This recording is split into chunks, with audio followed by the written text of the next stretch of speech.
ಲಂಚ ಸ್ವೀಕರಿಸುವ ವೇಳೆ ಲೋಕಾಯುಕ್ತ ದಾಳಿ. ಲೋಕಾಯುಕ್ತ ಎಸ್ಪಿ ಉಮೇಶ್ ಬಿಕೆ ಮಾಹಿತಿ. ಸುರೇಶ್ ನೌಬಾದಿ ಎಂಬ ಡೆವಲಪರ್ ಲೇಔಟ್ನ ಶೇಕಡ 60 ಸೈಟ್ ಬಿಡುಗಡೆಗೆ ಬೂಡಾಗಿ ಮನವಿ ಮಾಡಿದ್ರು. ಶೇಕಡ 60ರಷ್ಟು ಸೈಟ್ ಬಿಡುಗಡೆಗೆ ಅಧಿಕಾರಿಗಳು 50 ಲಕ್ಷ ರೂಪಾಯಿ ಡಿಮ್ಯಾಂಡ್ ಮಾಡಿದ್ರು. ಬುಡಾಯುಕ್ತ ಶ್ರೀಕಾಂತ್ ಚಿಮಕೋಡಿ, ನಗರ ಯೋಜನಾಧಿಕಾರಿ ಚಂದ್ರಕಾಂತ್ ರೆಡ್ಡಿ ಲಂಚ ಕೇಳಿದ್ರು. 50 ಲಕ್ಷ ನನಗೆ ಕೊಡೋಕೆ ಆಗಲ್ಲ ಎಂದಿದ್ದಕ್ಕೆ 40 ಲಕ್ಷ ಬೇಡಿಕೆ ಇಟ್ಟಿದ್ದರು. 40 ಲಕ್ಷ ಕೊಡಲ್ಲ ಎಂದಿದ್ದಕ್ಕೆ 10 ಲಕ್ಷಕ್ಕೆ ಮಾತುಕತೆ ಆಗಿತ್ತು. 10 ಲಕ್ಷ ಹಣ ಸಿದ್ದು ಕೈಯಲ್ಲಿ ಕೊಡೋಕೆ ಹೇಳಿದ್ರು. ಈ ಕುರಿತು ನವೆಂಬರ್ 19ರಂದು ಲೋಕಾಯುಕ್ತದಲ್ಲಿ ಪ್ರಕರಣ ದಾಖಲಿಸಿಕೊಳ್ಳಲಾಗಿತ್ತು. ಈ ಹಿನ್ನೆಲೆಯಲ್ಲಿ ಇವತ್ತು ಹಣ ಕೊಡುವ ವೇಳೆ ದಾಳಿ ಮಾಡಿ 10 ಲಕ್ಷ ರೂಪಾಯಿ ವಶಪಡಿಸಿಕೊಳ್ಳಲಾಗಿದೆ. ಹಣ ಪಡೆದುಕೊಳ್ಳುತ್ತಿದ್ದ ಸಿದ್ದು, ಶ್ರೀಕಾಂತ್ ಹಾಗೂ ಚಂದ್ರಕಾಂತ್ ಅವರನ್ನ ಬಂಧಿಸಲಾಗಿದೆ. ಪ್ರಕರಣದ ಕುರಿತು ತನಿಖೆ ಕೈಗೊಳ್ಳಲಾಗಿದೆ ಎಂದು ಲೋಕಾಯುಕ್ತ ಎಸ್ಪಿ ಉಮೇಶ್ ಮಾಹಿತಿ ನೀಡಿದ್ದಾರೆ. JK news Kannada, Bidar. ಇದು ಭ್ರಷ್ಟರ ಪಾಲಿಗೆ ಸಿಂಹ ಸ್ವಪ್ನ. ಈ ಜಾಯಿಂಟ್ ಡೆವಲಪರು ಲ್ಯಾಂಡ್ಸ್ ತೆಗೆದುಕೊಂಡು ಡೆವಲಪ್ ಮಾಡಿ ಅದನ್ನು ಮಾರಾಟ ಮಾಡೋದು. ಇದು ಈ ಒಂದು ರಿಯಲ್ ಎಸ್ಟೇಟ್ ಏಜೆಂಟ್ ಆಗಿರ್ತಾರೆ, ರಿಯಲ್ ಎಸ್ಟೇಟ್ ಡೆವಲಪರ್ ಆಗಿರ್ತಾರೆ. ಅವರು ಅವರ ಒಂದು ಲೇಔಟನ್ನು ಫಾರ್ಮೇಷನ್ ಮಾಡಿ ಅದರಲ್ಲಿ 2022ರಲ್ಲಿ ಅದು ಲೇಔಟ್ ಅಪ್ರೂವಲ್ ಆಗಿದೆ. ಅದರಲ್ಲಿ ಮುಂಚೆಲೇ 40% ಏನು ಸೈಟ್ ಬಿಡುಗಡೆ ಮಾಡಬೇಕಾಗಿತ್ತು ಬೂಡಾದಿಂದ, ಅದನ್ನು ಬಿಡುಗಡೆ ಮಾಡಿಸ್ಕೊಂಡು ಇನ್ನು ಬಾಕಿ ಉಳಿದ ಒಂದು 60% ಏನು ಸೈಟ್ ಇದೆ ಅದರ ಬಿಡುಗಡೆ ಮಾಡೋಕ್ಕೆ ಸಂಬಂಧ ಅವರು ನಗರಾಭಿವೃದ್ಧಿ ಪ್ರಾಧಿಕಾರ ನಗರಾಭಿವೃದ್ಧಿ ಅಲ್ಲ ಬೂಡಾ ಪ್ರಾಧಿಕಾರಕ್ಕೆ ಅವರು ಕೇಳ್ಕೊಂಡಾಗ ಅವರು 60% ಇದನ್ನು ಬಿಡುಗಡೆ ಸೈಟ್ಗಳನ್ನ ಬಿಡುಗಡೆ ಮಾಡಬೇಕು ಅಂದರೆ ಸುಮಾರು ಒಂದು 50 ಲಕ್ಷ ರೂಪಾಯಿಯಷ್ಟು ನಮಗೆ ಲಂಚದ ಹಣ ಕೊಡಬೇಕು ಅಂತ ಬೂಡಾ ಕಮಿಷನರ್ ಆದ ಶ್ರೀಕಾಂತ್ ಚಿಮ್ಡೆ ಮತ್ತು ಸದಸ್ಯರಾದ ಚಂದ್ರಕಾಂತ್ ರೆಡ್ಡಿ ಇವರಿಬ್ಬರು ಅವರಿಗೆ ಡಿಮ್ಯಾಂಡ್ ಮಾಡಿರ್ತಾರೆ. ಈ ಬಗ್ಗೆ 19ನೇ ತಾರೀಕು ನಾವು ಈ ತಿಂಗಳ 19ರಂದು ಪ್ರಕರಣ ನೋಂದಾಯಿಸ್ಕೊಂಡು ಈ ದಿವಸ ಮಧ್ಯಾಹ್ನ ಅವರು ಬೂಡಾ ಕಚೇರಿಯಲ್ಲಿ ಭೇಟಿ ಮಾಡಿ ನಂತರ ಹಣವನ್ನು ಪಡೆದುಕೊಳ್ಬೇಕಾದ್ರೆ ಮೇರಭಕ್ತಿ 3ನೇ ವ್ಯಕ್ತಿ ಸಿದ್ದೇಶ್ವರ್ ಇವ್ರ ಮುಖಾಂತರ ಪಡೆದುಕೊಳ್ಳೋ ಸಮಯದಲ್ಲಿ ಟ್ರ್ಯಾಪ್ ಮಾಡಿಕೊಂಡು ಅವ್ರನ್ನ ದಸ್ತಗಿರಿ ಮಾಡಿದ್ವಿ. ಹಾಗೂ ಬೂಡಾ ಕಮಿಷನರು ಮತ್ತು ಸದಸ್ಯರು ಏನಿದ್ರು ಅವರು ಸಹಿತ ದಸ್ತಗಿರಿ ಮಾಡಿ ಮುಂದಿನ ಒಂದು ತನಿಖೆಯನ್ನು ಕೈಗೊಂಡಿದ್ದಾರೆ. ಯಾರಿದ್ದಾರೆ ಸರ್ ಇದರಲ್ಲಿ?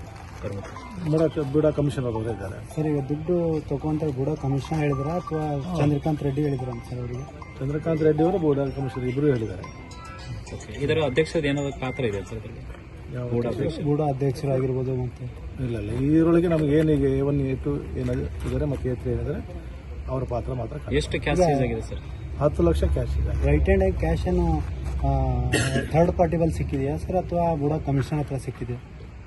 ಬೂಡಾ ಥರ್ಡ್ ಪಾರ್ಟಿ ಅವರ ಮುಖಾಂತರ ಕ್ಯಾಶ್ ಸಿಕ್ಕಿರೋದು. ಯಾರಿಗೆ ಹೇಳಿದ್ರು ಅವರು ಅವರು ಯಾರಿಗೆ ಇಂಥವ್ರಿಗೆ ಹಣ ಕೊಡಬೇಕು ಅಂತ ನೆಗೋಷಿಯೇಷನ್ ಮಾಡಿಕೊಂಡು ಯಾರಿಗೆ ಹಣ ಕೊಡ್ಲಿಕ್ಕೆ ತಿಳಿಸಿದ್ರು ಆ ಸಮಯದಲ್ಲಿ ಹಣ ತರಲಿಕ್ಕೆ ಹೇಳಿದ್ರು.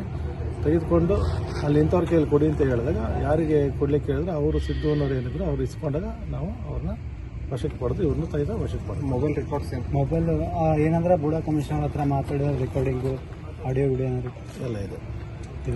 A1 A2 ಬೂಡಾ ಕಮಿಷನರು ಮತ್ತು ಬೂಡಾ ಸದಸ್ಯರು ಇವರೆಲ್ಲ ಹಿಂದೆ ಮಾತಾಡಿದ್ರೆ ಎಲ್ಲ ಆಡಿಯೋ ರೆಕಾರ್ಡ್ಸ್ಗಳೆಲ್ಲ ಏನಾಗಿಲ್ಲ. ಬೂಡಾ ಆಫೀಸ್ದಾಗ ಚಂದ್ರಕಾಂತ್ ರೆಡ್ಡಿ ಅವರು ನಮ್ಗೆ ಸುಮಾರು 6-7 ತಿಂಗಳಿಂದ ಹರಾಸ್ಮೆಂಟ್ ಮಾಡತ್ತಿರು. ಆಲ್ರೆಡಿ GB ಮೀಟಿಂಗ್ನಲ್ಲಿ ಪಾಸ್ ಆಗಿದ್ದಿದೆ ನಮ್ಮದು ಲೇಔಟ್ ವಿನ್ಯಾಸ ಬೋಧನೆ ಮಾಡಿ ಅಂತೇಳಿ ಒಂದು ಸಬ್ಮಿಷನ್ ಏನು ಕೊಟ್ಟರು, ರೇರಾತ್ ತಂದು ಸಬ್ಮಿಟ್ ಮಾಡಿ ಇವರು ಲೇಔಟ್ ವೈರಿ ಅಂತ ಅಂದಿರು. ಏಪ್ರಿಲ್ ತಿಂಗಳಲ್ಲಿ ಅರ್ಜಿ ಕೊಟ್ಟಿನಿ 100% ಲೇಔಟ್ ಕೊಡ್ರಿ ಅಂತೇಳಿ ಕೊಟ್ಟಿನ ಮೇಲೆ ಇವತ್ತು 7 ತಿಂಗಳಾಯಿತು. ನಿಮ್ಮ ಲೇಔಟ್ ಗಲತ್ತದ, ಇಲ್ಲಿಗಲ್ ಅದ, ಹಂಗದ ಅಂತ ಹರಾಸ್ಮೆಂಟ್ ಮಾಡಿ 50 ಲಕ್ಷ ರೂಪಾಯಿ ನನಗೆ ಲಂಚ ಕೇಳಿದರು. ರಿಕ್ವೆಸ್ಟ್ ಮಾಡಿದೆ, ನಂದು ಲೇಔಟ್ ಎಲ್ಲ ಕ್ಲಿಯರ್ ಇದ್ದೀನಿ ಮೇಲೆ ನೀವು ಈ ಥರ ಮಾಡೋದು ತಪ್ಪು, ಯಾಕೆ ಮಾಡತ್ತೀರಿ? ಸುಮಾರು ವರ್ಷದಿಂದ ಇದು ಇದ್ರಿ, ಇಲ್ಲೇ ಇದ್ರಿ, ಪರಿಚಯ ಅದ, ಇದು ತಪ್ಪು ಅದಂತ ಹೇಳಿದೆ. ಆದ್ರೂ ಕೇಳಿಲ್ಲ. ಆಗ ಇವತ್ತು ಬೆಳಗ್ಗೆ ಹೋದಾಗ ನಂಗೆ 40 ಲಕ್ಷ ರೂಪಾಯಿ ತಂದು ಕೊಡ್ರಿ ಅಂದರು. ಲಾಸ್ಟಿಗೆ ಹೋಗಿ 40 ಲಕ್ಷ ರೂಪಾಯಿ ಮೇಲೆ ಆಫರ್ ಇದು ಮಾಡಿಕೊಂಡ್ರು. 40 ಲಕ್ಷ ಇಲ್ಲ 10 ಲಕ್ಷ ಕೊಡ್ತೀನಿ ಅಂತ ಹೇಳಿದೆ. 10 ಲಕ್ಷ ರೂಪಾಯಿ ಯಾಕಾಗಲ್ಲ ಫಲಾನುಭವಿಗೆ ಕಳಿಸ್ತೀನಿ ಅಂಥೇಳಿ ಅವ್ರಿಗೆ ಒಯ್ದು ದುಡ್ಡು ಕೊಟ್ಟು ಅವಾಗ ಲೋಕಾಯುಕ್ತವ್ರು ಬಂದು ಇದು ಮಾಡಿದ್ದಾರೆ. ಏನಿದ್ದು ಚಂದ್ರಕಾಂತ್ ರೆಡ್ಡಿ ಅವರು ಕಮಿಷನರು ಬೇರೆ ಡಿಪಾರ್ಟ್ಮೆಂಟ್ ಇದ್ದಿನ ಕಡೆ ಅವ್ರಿಗೆ ಅಷ್ಟಿದ್ರ ಬದಲಿ ಅನುಭವ ಇಲ್ಲ. ಇವ್ರು ಏನು ಹೇಳ್ಯಾರೋ ಅವರು ಅಷ್ಟೇ ಕೇಳ್ಯಾರ. ಅದ್ರಾಗ ಅವ್ರದ್ದೇನು ಅಷ್ಟು ನನಗೆ ಈ ಮಾಹಿತಿ ಇಲ್ಲ. ಅದ್ರ ದುಡ್ಡು ತುಂಬ ಮಾತಾಡೋ ಹೊತ್ತಿನ ಇಬ್ಬರನ್ನೂ ಇದ್ದರು. ಯಾರು ಇದ್ರಿ? ಚಂದ್ರಕಾಂತ್ ರೆಡ್ಡಿ ಅವರು ಮೊದಲು ಒಳಗೆ ಕುಂತಿರು. ದುಡ್ಡು ತಂದಿನಿ ಹೆಂಗೆ ಅಂದ್ರೆ ಆಯ್ತು ನೀವು ಹೋಗ್ರಿ ಅಂತ ಹೇಳಿದ ಮೇಲೆ ಚಂದ್ರಕಾಂತ್ ರೆಡ್ಡಿ ಅವ್ರು ಫಲಾನವ್ರಿಗೆ ದುಡ್ಡು ಕೊಡ್ರಿ ಅಂದ್ರೆ ಅವ್ರಿಗೆ ದುಡ್ಡು ಕೊಟ್ಟಿದ್ದಾರೆ. ಸಿದ್ದು ಅಂತೇಳಿ ಅವರು ಎಲ್ಲ ಸಂಬಂಧ. ಅವ್ರದ್ದು ಇದ್ರಾಗ ಏನೂ ಇಲ್ಲ. ಚಂದ್ರಕಾಂತ್ ರೆಡ್ಡಿ ಅವರೇ ಪೂರ ಎಲ್ಲ ಇದು ಮಾಡಿ ಪ್ಲಾನ್ ಮಾಡಿ ಅವ್ರಿಗೆ ಏನೂ ಇದ್ರಾಗ ಅನುಭವ ಇಲ್ಲ. ಬೇರೆ ಡಿಪಾರ್ಟ್ಮೆಂಟ್ ಇರುತ್ತೆ. ಸುಮಾರು 6 ತಿಂಗಳನ್ನ ರಿಕ್ವೆಸ್ಟ್ ಮಾಡ್ಕೊತಾ ಇದ್ದೀನಿ ಅವ್ರು ಇದು ಮಾಡಿ. ಬಟ್ ಇದಕ್ಕೆ ಅರೆಸ್ಟ್ ಮಾಡಿದಾರಲ್ಲ, ಅದಕ್ಕೆ ಅವರು ಹೇಳ್ಯಾರಂತ ಇವ್ರು ಹೇಳತ್ತಾರ ಚಂದ್ರಕಾಂತ್ ರೆಡ್ಡಿ ಅವರು. ಈಗ ಅದು ಒಳಗೆ ಏನಾಗ್ಯದ ನನಗಷ್ಟು ಗೊತ್ತಿಲ್ಲ, ಮಾಹಿತಿ ಇಲ್ಲ. ದುಡ್ಡು ಒಳಗೆ ಕುಂತ್ರಿ ಇಬ್ಬರು ಇದ್ದರು. ಫಲಾನವ್ರು ಚಂದ್ರಕಾಂತ್ ರೆಡ್ಡಿ ಅವ್ರು ಬೇರೆಯವ್ರು ಬರ್ತಾರೆ ದುಡ್ಡು ಕೊಡಿ. ಅವ್ರದ್ದು ಏನಿಲ್ಲ, ಅವರು ಅಧ್ಯಕ್ಷರಿಗೆ ಇದಕ್ಕೆ ಸಂಬಂಧ ಇಲ್ಲ. ಅಂದ್ರೆ ಚಂದ್ರ ಯೋಜನಾ ಸದಸ್ಯರು ಕಾರ್ಯದರ್ಶಿ ಅಂತ ಇದ್ದಾರೆ. ಅಂದ್ರೆ ಎದ್ರ ಸಲುವಾಗಿ ದುಡ್ಡು ಕೇಳಿದ್ರು ಸರ್ ಅವರು? ಲೇಔಟ್ ವಿನ್ಯಾಸ 100% ರಿಲೀಸ್ ಕೊಡತ್ರಿ. ಎಲ್ಲದ ಸರ್ ನಿಮ್ಮ ಲೇಔಟ್ ಅದು? ತೆಳಗಿದೆ ಮಣಿಗೆ ಲೇಔಟ್. ಹೌದಾ? ಈಗ ನೀವು ನಾ ಡೆವಲಪರ್ ಇದ್ದೇನೆ. ಅಂದ್ರೆ ನೀವು ಇವತ್ತು 10 ಲಕ್ಷ ರೂಪಾಯಿ ಕೊಡಕ್ಕೆ ಹೋಗಿದ್ರಿ ಸರ್? ಹೌದು. ಇದು ಸಂಬಂಧಪಟ್ಟಾಗ ಏನಾರು ಲೋಕಾಯುಕ್ತ ದೂರು ಹಿಂಗೆ ದೂರು ಎಲ್ಲ ಕೊಟ್ಟಿನಿ. ಯಾವಾಗ ಕೊಟ್ಟಿದ್ರಿ ಸರ್? 8 ದಿವಸ. ಹಾಂ. ಇವತ್ತ ದುಡ್ಡು ಕೊಡಕ್ಕೆ ಹೋದಾಗ ದುಡ್ಡು ಕೊಡಕ್ಕೆ ಹೋದಾಗ ಹೌದಾ ಸರ್? ಗ್ರಾಹಕರ ಸ್ಯಾಟಿಸ್ಫ್ಯಾಕ್ಷನ್ ನಲ್ಲಿ ನಂಬರ್ 1 ತೃಪ್ತಿದಾಯಕ ಶೋರೂಮ್ ನಿಮ್ಮ ಎಸ್ಪಿ ಟಿವಿಎಸ್ ಶೋರೂಮ್ ನಿಮಗಾಗಿ ತಂದಿದೆ ಹೊಸ ಮಾಡೆಲ್ಗಳ ಹೊಸ ಬೈಕ್ಗಳು. ರೈತರಿಗಾಗಿ ಅನುಕೂಲವಾಗಿರುವ ಸೂಪರ್ ಎಕ್ಸೆಲ್ ಕೂಡ ಲಭ್ಯ.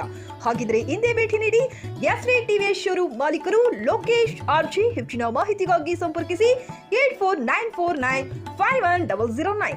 ನಾಗಲಕ್ಷ್ಮಿ ದಾಬಾ ಹತ್ತಿರ, ಗುಲ್ಬರ್ಗಾ ರೋಡ್, ಹುಮ್ನಾಬಾದ್. ಹುಮ್ನಾಬಾದ್ನಲ್ಲಿ 24x7 ಸೇವೆ ಸಲ್ಲಿಸುತ್ತಿರುವ ಮಕ್ಕಳ ಹೈಟೆಕ್ ಗಗನ್ ಆಸ್ಪತ್ರೆ. ಬೀದರ್ ಜಿಲ್ಲೆಯ ಜನರಿಗೆ ಈಗ ತಮ್ಮ ಮಕ್ಕಳ ಆರೋಗ್ಯದ ಬಗ್ಗೆ ಚಿಂತೆ ಬೇಡ. ನಿಮ್ಮ ಜಿಲ್ಲೆಯ ಹುಮ್ನಾಬಾದ್ನ ಗಗನ್ ಆಸ್ಪತ್ರೆ ನೋಡಲು ಸುಂದರವಾದ ಕಟ್ಟಡ ಅಷ್ಟೇ ಅಲ್ಲದೆ ಮಕ್ಕಳಿಗೆ ತರಹದ ಆಟದ ಮನರಂಜನೆ ಜೊತೆಗೆ ಅತ್ಯುತ್ತಮ ಚಿಕಿತ್ಸೆ ನೀಡಲಾಗುತ್ತದೆ. ಇಲ್ಲಿ NICU 10 ಬೆಡ್ಸ್, PICU 6 ಬೆಡ್ಸ್, ಡಿಪ್ಯಾಕ್, ವೆಂಟಿಲೇಟರ್ ಸೇರಿದಂತೆ ವಿವಿಧ ಮುಖ್ಯ ಸೇವೆಗಳು ಕೂಡ ಲಭ್ಯ. ಹೆಚ್ಚಿನ ಮಾಹಿತಿಗಾಗಿ ಭೇಟಿ ನೀಡಿ ಗಗನ್ ಆಸ್ಪತ್ರೆ, ಪೊಲೀಸ್ ಠಾಣೆ ಹಿಂದುಗಡೆ, ಹುಮ್ನಾಬಾದ್. ಸಂಪರ್ಕಿಸಿ 9620618472 ಅಥವಾ 8846666532.